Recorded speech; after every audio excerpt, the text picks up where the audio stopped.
Hello everyone, আজকে আমি আপনাদের সাথে কথা বলবো সিটি ব্যাংকের ক্রেডিট কার্ড সম্পর্কে এবং ব্যক্তিগতভাবে আমার বেশ কিছু ব্যাংকের কার্ড ইউজ করার এক্সপিরিয়েন্স আছে এবং তার মধ্যে কিছু কার্ড আমার রিনিউ হয়ে এসেছে এবং আজকে আমি আপনাদের সাথে কথা বলবো সিটি ব্যাংকের আমার ভিসা কার্ডটা রিনিউ হয়ে এসেছে 5 বছর মেয়াদ শেষ হওয়ার পরে।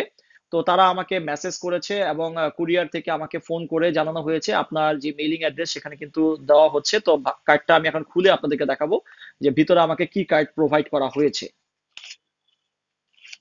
সাধারণত ভিন্ন ভিন্ন ব্যাংকের কার্ড ইউজ করার কারণ হচ্ছে ভিন্ন ভিন্ন অফার পাওয়ার জন্য।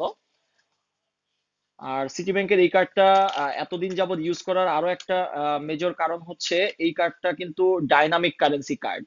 তো ডাইনামিক কারেন্সি কার্ড সম্পর্কে যাদের ধারণা আছে তারাও আমাকে কমেন্টস করে জানাবেন, এবং যাদের ডাইনামিক কার্ড সম্পর্কে ধারণা নেই তারা জানার জন্য অবশ্যই আমাকে কমেন্টস করে জানাবেন।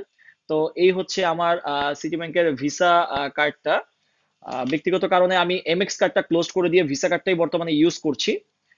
আর এই কার্ডটাতে আগে এনএফসির সিম্বলটা দেওয়া ছিল না, বাট এখন কিন্তু এনএফসি সিম্বলটা দেওয়া হয়েছে এবং গুগল পে চালু হওয়ার পরে সিটি ব্যাংকের সিটি টাচ অ্যাপস এর ভিতরেও কিন্তু আমরা যাদের এনএফসি এনাবল মোবাইল আছে তারা কিন্তু এনএফসি তে কার্ডগুলো ইউজ করতে পারি তাদের অ্যাপস এর মাধ্যমে। এটাও কিন্তু খুব দারুণ একটা ফিচার সিটি ব্যাংক আমাদেরকে দিয়েছে।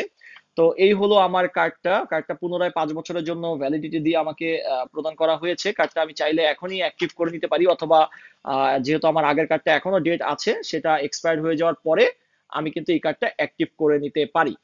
তো আপনারা কে কে সিটি ব্যাংকের কার্ড ইউজ করেন এবং কার কার রিনিউ কার্ডের পাওয়ার এক্সপিরিয়েন্সটা কেমন, অবশ্যই কমেন্টস করে জানাবেন।